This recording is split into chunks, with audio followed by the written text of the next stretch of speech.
శుక్లాంబరధరం విష్ణుం శశివర్ణం చతుర్భుజం ప్రసన్నవదనం ధ్యాయేత్ సర్వవిఘ్నోపశాంతయే. గురుర్బ్రహ్మా గురుర్విష్ణుః గురుర్దేవో మహేశ్వరః. గురుస్సాక్షాత్ పరం బ్రహ్మ తస్మై శ్రీగురవై నమః. ఆపదామపహర్తారం దాతారం సర్వసంపదాం లోకాభిరామం శ్రీరామం భూయో భూయో నమామ్యహం. హరి ఓం. పరమేశ్వర స్వరూపైన సభకి నమస్కారం. అసలు ధర్మం ఏది అన్నది తెలుసుకోవడం ప్రధానం. ముందు ఏది ధర్మము అన్నది తెలుసుకోవాలి. ఆ తర్వాత తెలుసుకున్న ధర్మాన్ని పూనికతో ఆచరణ చెయ్యాలి. ఇది ధర్మము అని చెప్పడానికి అధికారి ఎవరు అంటే వేదము. వేదము ఈశ్వర ప్రోక్తము. ఆ వేదములో ఉన్నటువంటి కొన్ని విషయాల్ని తీసి సంకలనం చేసి అందిస్తే దానిని స్మృతి అంటారు. అలా ఎవరు సంకలనం చేసి అందించారో ఆ ఋషి పేరు మీదుగా స్మృతి గ్రంథాలు వస్తాయి. యాజ్ఞవల్క స్మృతి, అత్రి స్మృతి, ఇలాగా. శృతి అంటే వేదం. వేదము మొదటి ప్రమాణం. రెండవది స్మృతి. మూడవది పురాణము. వేదములో ఉన్న విషయాన్ని పురాణం భూతద్దంలో చూపిస్తుంది. అంటే ఒక జీవుడి యొక్క యాత్రనంతటినీ వివరిస్తుంది. ధర్మాన్ని రక్షించడం అంటే ధర్మాత్ముల్ని రక్షించడం. ఆ ధర్మాత్ముల్ని రక్షించుకోవడానికి ఈశ్వరుడు ఏం చేస్తాడంటే, ఆయనకి ఒక ప్రమాదం వస్తోంది అంటే తాను దానికన్నా ముందుంటాడు. ఉండి ప్రమాదము రావచ్చుగాక, కానీ దాన్ని తొలగించడానికి పరిష్కారాన్ని సిద్ధంగా ఉంచుకుంటాడు. అక్కడ ఆయనే ఉండి పరిష్కారమును ఏర్పాటు చేస్తాడు. అది ధర్మాన్ని పట్టుకోని వాడి విషయం వచ్చిందనుకోండి, ఆయన ఏదో ఒకటి పొందడం కోసమని నానా అధర్మాన్ని ఆచరించాడు. అన్ని పాపకార్యములు ఆచరించాడు. చిట్ట చివరికి అది అందుకోవలసినటువంటి సమయం ఆసన్నమవుతుంది కదూ, అక్కడ ఈశ్వర రక్షణ తొలగిపోతుంది. తొలగిపోగానే ఏమవుతుందంటే, అందినట్లుగా అందినది ఇన్నాళ్ళు తాను కష్టపడింది దేని కొరకో అది చేతికొచ్చినట్టు వచ్చి చెయ్యి జారిపోయి సమూలంగా నశించిపోతుంది. ఈశ్వర రక్షణ ఉండదు. దానివలన అతని చారిత్రం ఏమవుతుందంటే ఆదర్శవంతము కాదు. ఇది రామాయణంలో రాముడు చెప్పిన మాట. కులీనమకులీనం వా వీరం పురుషమానినం చారిత్రమేవ వ్యాఖ్యాతి శుచిం వా ఇది వా శుచిం. ఒకడు శుచి అంటే ధర్మాత్ముడు కాదు, అధర్మాత్ముడు అని దేని చేత చెప్పవలసి ఉంటుంది అంటే కులీనమకులీనం వా, వాడు ఎక్కడ పుట్టాడన్న దాన్ని బట్టి కాదు. కులీనమకులీనం వా వీరం పురుషమానినం, ఆయన ఎంత శౌర్య పరాక్రమములు ఉన్నవాడు దాన్ని బట్టి కాదు. మరి దేని బట్టి చెప్పాలి? చారిత్రమేవ వ్యాఖ్యాతి, ఆయన ఎంత ధర్మాన్ని పట్టుకుని బ్రతుకుతున్నాడు అన్నదాన్ని బట్టి శుచిం వా ఇది వా శుచిం. ఆయన శౌచం ఉన్నవాడా, ఈశ్వరానుగ్రహమునకు పాత్రుడా కాదా అన్నది తేలిపోతుంది అన్నాడు.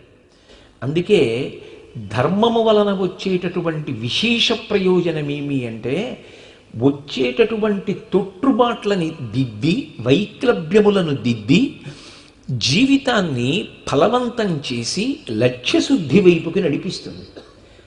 అంత పెద్ద ప్రయోజనం ధర్మమునకుండగా ధర్మాన్ని విడిచిపెట్టి అధర్మాన్ని పట్టుకున్నాడు అనుకోండి, తాను దేని కొరకు ప్రయత్నిస్తున్నాడో అది అందదు సరికదా, సర్వనాశనమై అపకీర్తిని పొంది అత్యంత హేయమైన రీతిలో ముగిసిపోయి ఆయన యొక్క చారిత్రము చివరికి ఎవరికీ ఆదర్శప్రాయుడు కాకుండా మిగిలిపోయి ఇలా బ్రతికిన వాడు ఏమైపోయాడో చూశారా అని చెప్పినప్పుడు ఉదాహరణగా తీసుకొస్తాడు. అలా ఉండకూడదు అంటే ఈశ్వరుడు చెప్పినట్లు బ్రతకడం ధర్మం. ఆ ధర్మము కాపాడుతుంది అని చెప్పడానికి శ్రీరామాయణం ఎన్నో ఉదాహరణలు చూపించింది. అంటే ఉదాహరణలు చూపించింది అన్న మాటకు అర్థం ఏమిటంటే, శ్రీరామాయణం ఆది కావ్యం, మధురాతి మధురమైనటువంటి కావ్యం. అసలు శ్రీరామాయణానికి ఏ వ్యాఖ్యానాలు అక్కర్లేదు. రామాయణాన్ని రామాయణంగా మీరు చదువుకున్నారనుకోండి, కేవలం రామకథ అని రామాయణాన్ని చదువుకుంటే చాలు. అందులో అనేక విషయాలు మీకు చదివినప్పుడల్లా 24,000 శ్లోకాలు కాదు, ఒక్కొక్క శ్లోకాన్ని మీరు ఎన్ని మాటలు చదువుతుంటే అన్ని కొత్త అర్థాలు మీకు కనపడుతుంటాయి. అంటే అది బహుభంగిమల మనకి రక్షణ కల్పిస్తుంది, ధర్మమునందు అనురక్తినిస్తుంది రామాయణం. మీకు నేను ఒక ఉదాహరణ చూపిస్తాను. సీతామాతని అపహరించాడు రావణాసురుడు, తీసుకెళ్ళి శిశుపా వృక్షం కింద ఉంచాడు. రాముడు రాడు అని అనుకున్నాడు. కానీ రాముడు వానర సైన్యంతో బయలుదేరి సేతువు కట్టి లంకాపట్టణానికి చేరుకోవడానికి సిద్ధంగా ఉన్నాడు. ఆవలి ఒడ్డున విశ్రమించి ఉన్నాడు. శుకసారణుల్ని పంపించాడు రావణాసురుడు. రాముడి యొక్క ఔదార్యం, రాముడి యొక్క పరాక్రమం, రాముని యొక్క తేజస్సు చూసి వచ్చినటువంటి శుకసారణులు రావణాసురుడితో మాట్లాడుతూ ఆయన గొప్పతనం గురించి చెప్పారు. రావణుడికి అనుమానం వచ్చింది. పైకి ఒప్పుకోలేడు, కానీ ఇంతటి మహితాత్ముడు వచ్చిన తరువాత, ఇంతటి ధర్మాత్ముడు వచ్చిన తరువాత ఇంత అధర్మం పట్టుకున్న నేను నిలబడతానా? మారీచుడు అరణ్యకాండలో చెప్తాడు, ధర్మం జోలికి వెడితే, ధర్మాత్ముడి జోలికి వెడితే ప్రమాదం ఏర్పడుతుంది. ఏమా ప్రమాదం అంటే, కళత్రాణి చ సౌమ్యాని మిత్రవర్గం స్తథైవచ యదీచ్ఛసి చిరంభోక్తం ఆకృధారామ విప్రియం అంటాడు. నీ ఒక్కడితో పోదు రావణ, నీవు నశించిపోతావు, నీ తమ్ముళ్ళు నశించిపోతారు, నీ భార్యలు పాడవుతారు, నీవు ఎక్కడైతే పరిపాలన చేస్తున్నావో వాళ్ళు నశించిపోతారు. అంతటి కాంచనలంక చిన్నాభిన్నమైపోతుంది. వాళ్ళందరూ పోకముందు నువ్వు పోతే కొంత అదృష్టం. ఎందుకనంటే పాప ఫలితమును దారుణంగా పొందకుండా వెళ్ళిపోయావు. కానీ పాప ఫలితమును దారుణంగా పొందడం అంటే నీ కళ్ళ ముందు నీ ఆశల సౌధాలన్నీ కూలిపోతాయి. నిన్ను రక్షిస్తారనుకుని నువ్వు ఎవరినెవరిని అనుకున్నావో వాళ్ళందరూ ఒక్కొక్కరు జారిపోతారు.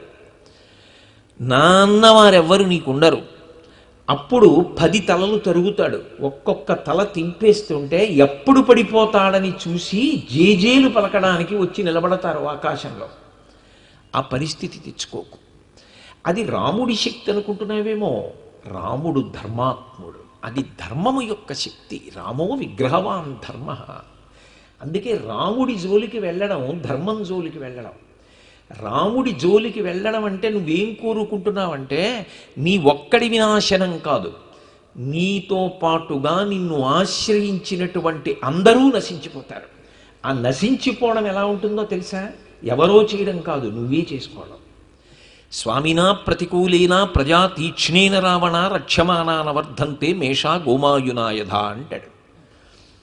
ఏదో ఆ మేకలు వెడుతున్నాయి అనుకోండి, దాని వెనక ఓ కాపరి వెడితే ఆయన కాపాడుకుంటాడు ఆ మేకల్ని. కానీ మేకల వెనక ఒక తోడేల్ని పెట్టారనుకోండి మేకల్ని కాపాడమని, మేకల్ని ఎవరో పాడు చెయ్యక్కర్లేదు, ఆ తోడేలే పాడు చేసేస్తుంది, అది తినేస్తుంది. రాముడు రాజ్య పరిపాలన చేయడానికి, నువ్వు రాజ్య పరిపాలన చేయడానికి అక్కడ తేడా ఉంది. నీకు ధర్మము ఆచరణలోకి లేదు, నువ్వు ఆచరించవు. ఆచరించని ధర్మము రక్షణకి ఉపయుక్తము కాదు. నువ్వు ధర్మమును స్వీకరించలేదు కనుక, ధర్మానుష్ఠానము చెయ్యువు కనుక, ధర్మమును పట్టుకోవు కనుక ఒక ప్రమాదం. ధర్మాన్ని పట్టుకున్నవాడి జోలికెడుతున్నావు, ఇప్పుడు పెను ప్రమాదం, సమూలంగా నశించిపోతావు. ఒక్క నువ్వు కాదు. ఇదే స్వామి హనుమ సుందరకాండలో తీర్పు చెప్తారు. ఇతపూర్వం నువ్వు చేసిన పుణ్యం ఏదో ఉంది, అది కొంత ఫలితాన్ని ఇచ్చింది. ఇప్పుడు నువ్వు చేసిన మహాపాపం ఫలితాన్ని ఇవ్వడం మొదలు పెడుతుంది. ధర్మాత్ముడి జోలికి, మహాపతివ్రత జోలికి వెళ్ళావు కాబట్టి సమూలంగా, అంటే అసలు నువ్వు ఉండవు, నీతో పాటు ఉన్న వాళ్ళు ఎవరు ఉండరు. ఇది ధర్మమునకు అధర్మమునకు ఉండేటటువంటి వ్యత్యాసం.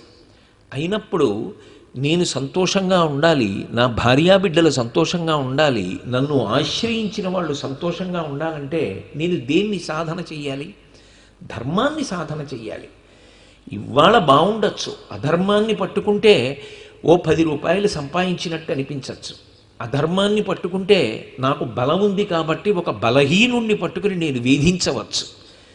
నేను అధర్మాన్ని పట్టుకుంటే చెయ్యకూడని పని చేసి ఎవరికీ తెలియదు కాబట్టి నేను సంతోషపడుతున్నాను అనుకోవచ్చు, కానీ అది ఫలితాన్ని ఇచ్చి తీరుతుంది. తదేవ ఫలమన్వేతి ధర్మస్య ధర్మనాశన ప్రాప్తం ధర్మఫలం తావద్భవతానత్ర సంశయ. హనుమ చెప్తారు సుందరకాండలో, దాని ఫలితం అది ఇవ్వడం మొదలుపెట్టిన నాడు నిన్ను రక్షించగలిగిన వాడు మాత్రము ఈ లోకమునందు ఎవ్వరుండడు. అది రామబాణముల రూపంలో వస్తుంది. మండిత విస్ఫులింగ విషమ జ్వలితానల కీలలు అబ్జ గర్భాండము నిండ రామ వసుధాదిపుడేశుడు వజ్రసాధన ఖండిత పంక్తి కంఠ కణకంఠ పురాంతక శైలచాలనొద్దండ బలప్రచండ పురదండ విఖండన చండకాండముల్. రామచంద్రమూర్తి ధనస్సు పట్టుకుని వచ్చి అక్షయబాణ తూణీరముల నుంచి బాణములను తీసి వింటినారికి సంధించి విడిచిపెట్టినప్పుడు అవి నిప్పులు కక్కుతూ లంక యొక్క ఆకాశ మార్గంలో బయలుదేరి వచ్చి నీవారి యొక్క గుండెలను చీల్చేస్తున్నప్పుడు నిన్ను రక్షించగలిగిన వాడన్నవాడు ఉండడు. బ్రహ్మా స్వయంభూశ్చతురాననోవా ఇంద్రో సురేంద్రో సురనాయకోవా రుద్రో స్త్రినేస్త్ర స్త్రిపురాంతకోవా త్రాతుం న శక్తః ఇది రామవద్యం. ఎవరూ నిన్ను రక్షించరు. ఎందుకు రక్షించరో తెలుసా? అది సిద్ధాంతము.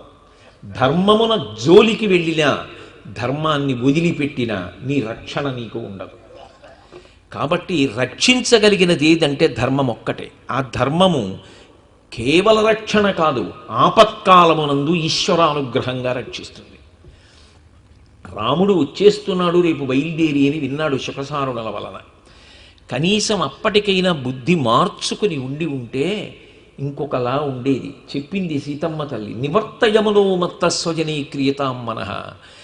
రాముడు ఉదారుడు, ఇప్పటికైనా తప్పు లేదు, నీ మనసు మార్చుకో, నీ తప్పు అంగీకరించు, ఒక్కసారి వెళ్ళి రాముడి పాదాల మీద పడు, అనుగ్రహించేస్తాడు, కాపాడతాడు. అది ఆయన ప్రతిజ్ఞ. సహృదేవ ప్రపన్నాయ తమాస్మీతి చయాచతే అభయం సర్వభూతేభ్యో దదామ్యే తద్వ్రతం మమ. యుద్ధకాండ. విభీషణుడు శరణాగతి సమయంలో అంటాడు, రామా నేను నీవాడనని నా దగ్గరికి వచ్చి శరణాగతి చేసిన వాడు ఒక్క మనుష్యుడే కావక్కర్లేదు, ఎవరైనా సరే పిపీలికాది పర్యంతంలో వాళ్ళకి నా రక్ష అన్నాడు. కాబట్టి ఒక్కసారి రాముడి దగ్గరికి వెళ్ళి శరణాగతి చెయ్యి, నువ్వు చేసిన తప్పులన్నీ మరిచిపోయి నిన్ను క్షమిస్తాడు. కాదంటావా? ధర్మం జోలికెడుతున్నావు. వధం చా నిశ్చితాఘోరం తయాసో పురుషర్షభ విదితస్య హి ధర్మజ్ఞ శరణాగత వత్సలః. బతకడం ఎలా అయినా బతకచ్చు. తిన్నది జీర్ణమైపోతే 4 పచ్చికాయలు తినేసి మలినముతో కూడుకున్న జలాలు తాగినా మనిషి బతకచ్చు. కానీ మనిషి పాపపుణ్యములు ఎప్పుడు బయటకు వస్తాయంటే రావణ సావులో బయటకు వస్తాయి. అందుకే శ్రీశైలంలో తీర్థం ఇస్తే ఈ మాట చెప్తారు, అనాయాసేన మరణం వినా దైన్యేన జీవితం అని. ఏం చేయాలి? ఆ ధర్మం ఫలితం ఇవ్వాలంటే తన మలమూత్రములను తాను విసర్జించుకోలేని స్థితిని పొంది మంచాన ఉన్నాడు అనుకోండి, చాలదా? ఏం చేయాలి? ఈశ్వరుడు ప్రాణములను తీయక్కర్లేదు, నీ మలమూత్రములు విసర్జించడానికి నువ్వు లేవలేవు, అలా మంచంలో ఉండు అన్నాడు అనుకోండి. ఏమవుతుంది? కట్టుకున్న భార్య కూడా ఓ 6 నెలలు పోయాక అబ్బా ఇలా ఉండే కన్నా అంటుంది. ఇంకేం కావాలి? ఎంత బాధ! ఈశ్వరానుగ్రహం ఉన్నదా? బ్రతికినంత కాలం చెయ్యి చాపకుండా బతుకుతావు.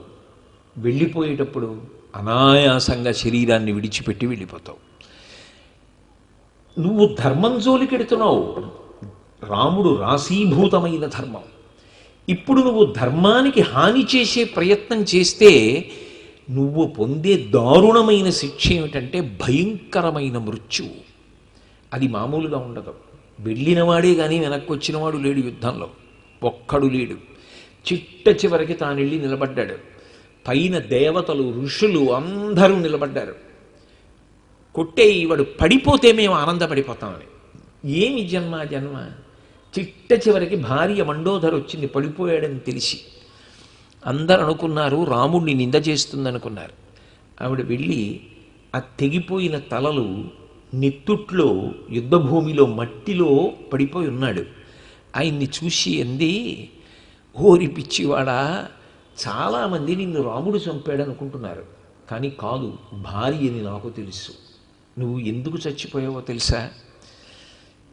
ఇంద్రియై ఏవ నిర్జిత, నీ ఇంద్రియములు విశృంఖలంగా విడిచిపెట్టావు. ఏదో తపస్సు చేసినప్పుడు మాత్రం పావును తొక్కిపెట్టినట్టు తొక్కిపెట్టావు. అయితే మాత్రం అది పాము కాదు, కాలెత్తితే కాటేస్తుంది. తపస్సు అయిపోయింది, అది కాట్లేసింది. అక్కర్లేని విషయాల జోలికి వెళ్ళావు, చివరికి 10 తలలు తెగిపోయి యుద్ధభూమిలో పడిపోయావు. నిన్ను నీ ఇంద్రియములు చంపేసేయండి. ఏం మూట కట్టుకున్నట్టు, ఏం సాధించినట్టు, ఏ కీర్తి సంపాదించాడు? వెళ్ళిపోయిన తర్వాత కనీసం 3 ఇళ్లలోనన్నా 4 ఇళ్లలోనైనా ఆయన వెళ్ళిపోయాడా అండి, ఏం వండుకుంటాం ఇవాళ అని పొయ్యి మీద వంట వండలేక అన్నం వండుకోవడం మానేస్తే ఆ జన్మ జన్మ. రాముడు వచ్చేశాడని తెలిసింది, కనీసం అప్పుడైనా మనసు మార్చుకోవచ్చుగా.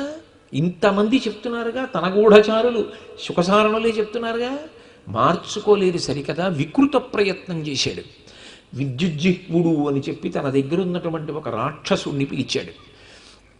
రాముడి శిరస్సు ఎలా ఉంటుందో అటువంటి శిరస్సును ఒకదాన్ని తయారు చేయి. సీతమ్మ కూడా అది చూస్తే రాముడి శిరస్సే అనుకోవాలి. కత్తితో ఖండింపబడిన రాముడి శిరస్సు ఎలా ఉంటుందో అటువంటిది చేసి పళ్ళెంలో పెట్టుకుని నా వెంటరా అన్నాడు. రాక్షసుడన్న మాటకు అర్థం ఏమిటో తెలుసా అండి? తను ఒక పని చెయ్యాలి, సాధించాలి అనుకుంటే దానికి మార్గంతో సంబంధం లేకుండా సాధించాలనుకునేవాడు. సాధించానా అన్నది ప్రధానం కాదు, ఏ మార్గంలో సాధిస్తున్నానన్నది ప్రధానం అనుకునేవాడు మనుష్యుడు. తప్ప ఎలాగైనా సరే పని సాధించేయాలి, ఏ వక్ర మార్గంలోనైనా సాధించేయాలి, ఏ తప్పుడు మార్గంలోనైనా సాధించాలి, అది మనుష్యత్వం కాదు. ధార్మిక మార్గంలోనే సాధిస్తానంటే అది మనుష్యత్వం. అందుకే ఆయన ఆలోచనలకి హద్దు ఉండదు, ఆయన ఆలోచనలు ధర్మము చేత కట్టుబడవు. అందుకే రాముడి కంఠాన్ని తయారు చేయించాడు. విద్యుజ్జిహ్వుడు పళ్ళెంలో పెట్టుకుని సీతమ్మ దగ్గరికి వెళ్ళాడు. ఎవరు? 10 నెలల నుంచి తన భర్త కనపడక కంటికి పంటికి ఏకధారగా ఏడుస్తున్నటువంటి స్త్రీ దగ్గరికి వెళ్ళి, అదా రాచరికం, అదా పరిపాలన చేసే విధానం, అందుక తన బలం, అందుక పాండిత్యం, అందుక వేదం జరవడం, అదా ఒక మాననీయురాలైనటువంటి స్త్రీతో ప్రవర్తించే విధానం? పట్టుకెళ్ళి ఆ తల చూపించి ఒక అబద్ధాన్ని సృష్టించాడు. నిన్నటి రోజు రాముడు తన పరివారం అంతటితో కలిసి వచ్చి సముద్రపు ఆవలి ఒడ్డున పడుకొని ఉన్నాడు. నా సైన్యం అంతా వెళ్ళింది, మంచి గాఢ నిద్రలో ఉన్నారు. ఆ గాఢ నిద్రలో ఉన్న సమయంలో నా సైన్యాధిపతి ప్రహస్తుడు రాముడి కంఠాన్ని తరిగేశాడు. ఏదో మిగిలిన వాళ్ళకి కాళ్ళు విరగ్గొట్టారు, నడుము విరగ్గొట్టారు, కొంతమందిని చంపేశారు, మిగిలిన వాళ్ళు దిక్కులు పట్టి పారిపోయారు. ఇదిగో రాముడి తల చూడు అని అక్కడ పడేశాడు. ఆ తల్లి ఎంత శోకాన్ని పొందిందో, నిజంగా సర్గలు చదువుతుంటే మనకి ఒళ్ళు జలధరిస్తుంది. ఆమె అంత ఏడుస్తుంటే ఆయన ప్రతిపాదన ఏమిటంటే, ఇప్పుడు రాముడు లేడుగా, రాముడు ఉన్నాడని కదా నువ్వు బింకానికి పోయావు నా పాన్పు చేరడానికి, ఇప్పుడు రాముడు లేనప్పుడు అభ్యంతరం ఎందుకు, నా పాన్పు చేరు. అది విశ్వవసో బ్రహ్మ యొక్క కుమారుడు, వేదములు చదువుకున్నవాడు, ఆయన మాట్లాడవలసిన విధానమా? ఎంత పూజ చేస్తే ఆవిడకు కావాలి, ఎన్ని వేదాలు చదువుకుంటే ఆవిడకు కావాలి, ఆచరణకి ధర్మం పనికిరానప్పుడు అతను మహనీయుడు ఎలా అవుతాడు? చదువుకోవడం వల్ల అవుతాడు? అదా ప్రవర్తించే విధానం, అదా ధర్మం? ఆమె అంత శోకాన్ని పొందింది. కానీ భగవంతుడు అన్నవాడు ఒకడు ఉన్నాడు కదూ, నిజంగా ఆ రోజు సీతమ్మ పొందినటువంటి ఉన్మాదం వర్ణనాతీతం. కనీసం ఆమె బాధ ఎవరితో పంచుకుంటుందండి? అక్కడ అంతటి కులకాంత భర్త శిరస్సు అక్కడ కనపడుతుంటే నా వారన్నవారెవరూ లేరు, ఆయన శరీరం ఎక్కడుందో అని పిచ్చి తల్లి ఆతృతతో నమ్మి కాసేపు సీతమ్మ మహాలక్ష్మి వదిలేయండి. నేను అందుకే మొదటి రోజు చెప్పాను, నరుడి కథాంచరమండి రామాయణం అని చెప్పాను. ఆమె తల్లడిల్లిపోతూ ఉంటే నీ కొరకు ఎవరో వచ్చారయ్యా, ఏదో యుద్ధ సంబంధమైన ముఖ్యమైన విషయం మాట్లాడటానికి కబురు వస్తే తను వెళ్ళిపోయాడు. విద్యుజ్జిహ్వుడు వెళ్ళిపోయాడు. వెళ్ళిపోగానే తల అంతర్ధానమైంది. అప్పుడు సరమ వచ్చి, సరమ విభీషణుడి యొక్క భార్య, శల్యూషుడు అనబడేటటువంటి గంధర్వుని యొక్క కుమార్తె. ఇది నేను మీతో మనవి చేసింది. ధర్మము అన్న మాట ఎక్కడ ఉంటుందో, ధర్మాన్ని పట్టుకున్న వాళ్ళు ఎక్కడ ఉంటారో వాళ్ళకి ఆపద వచ్చినప్పుడు కాపాడడానికి ఆపద కన్నా ముందు భగవంతుడు అక్కడ నిలబడి ఉంటాడు. రాముడు ఎక్కడో ఉన్నాడు, ధర్మాత్ముడు. సీతమ్మ పట్ల రావణుడు ఇలా ప్రవర్తించాడు, తన తల పట్టుకెళ్ళాడు, తన భార్య ఇంత ఏడుస్తోందని కూడా ఆయనకి తెలియదు. కానీ సరమ వచ్చింది. సరమ నిజానికి విభీషణుడితో వెళ్ళిపోవాలి కదా. విభీషణుడు రావణాసురుడిని విడిచిపెట్టి వెళ్ళిపోయాడు, కానీ సరమ వెళ్ళలేదు. సరమ ఎందుకు వెళ్ళలేదు అంటే, నా భర్త ధర్మానుష్ఠానం కోసం వెళ్ళిపోయాడు, ధర్మాత్ముడైన రాముడి కోసం. అంతే ధర్మాత్మురాలైన సీతమ్మ ఇక్కడ బంధీకృతురాలై ఉంది. ఈమెను ఆదుకునే వాళ్ళు ఎవరు నేను వెళ్ళిపోతే? మరి ఈమెని కాపాడద్దు, ఈమెని ఊరడించద్దు, ఈమెని రక్షించుకోవద్దు. భర్తతో కూడా వెళ్ళడం మానేసి లంకాపట్టణంలో ఉండిపోయింది. బావగారు పరిపాలిస్తున్న పట్టణం తన భర్త పట్ల వైముఖ్యం ఉన్నవాడని తెలిసి సాటి స్త్రీ కష్టంలో ఉంటే ఆమెని రక్షించుకోవడానికి తాను ఉండిపోయింది సరమ. అటువంటి తల్లులు పుట్టిన దేశం ఈ దేశం. ఆ సరమ సీతమ్మ దగ్గరికి వెళ్ళింది. వెళ్ళి ఒక మాట చెప్పింది, పిచ్చి తల్లి ఎందుకు ఏడుస్తావు? నిజంగా రాముడు మరణించాడని నువ్వు అనుకుంటున్నావా? వీడి తరమే, రావణాసురుడి తరమే. విశ్వామిత్రుడి చేత వరాలు పొందిన మహానుభావుడు, వశిష్ఠుడి చేత విద్యాభ్యాసం పొందినవాడు, ఆయన దగ్గర చదువు నేర్చుకున్నవాడు, ధనుర్వేదమంతా చేతిలో ఉన్నవాడు, సమస్త అస్త్రములు ప్రయోగ ఉపసంహారములు తెలిసిన్నవాడు, కంటిని రెప్ప కాపాడుకున్నట్టు కాపాడుకునేటటువంటి లక్ష్మణస్వామి, హనుమ, ఇతర వానరుల మధ్యనున్న రాముడు ఎలాగా సంహరింపబడ్డాడని నువ్వు అనుకుంటున్నావు? నీకు ఇంకొక విషయం తెలుసా? ఇప్పటిదాకా రావణాసురుడు యుద్ధాన్ని ఎలా నిర్వహించాలి రాముడు వచ్చేస్తున్నాడని సమావేశం పెట్టి ఇక్కడికి వచ్చాడు. ఆఖరి అస్త్రం ప్రయోగించాడు. నువ్వు కాని లొంగిపోతే ఇక రాముడు యుద్ధం చేయడు. నిన్ను లొంగదీయడానికి చివరి మార్గంగా దీన్ని అన్వేషించాడు. ఇది విద్యుజ్జిహ్వుడు అనబడేటటువంటి రాక్షసుడు, రావణాసురుడి యొక్క బంటు, తనకున్నటువంటి ఇంద్రజాల విద్యతో తయారు చేసినటువంటి తల రాముని యొక్క తలను పోలి ఉంది. అందుకే ఎవడు కర్తో వాడు వెళ్ళిపోగానే ఆ తల కూడా అంతర్ధానమైపోయింది, ఇక కనపడలేదు.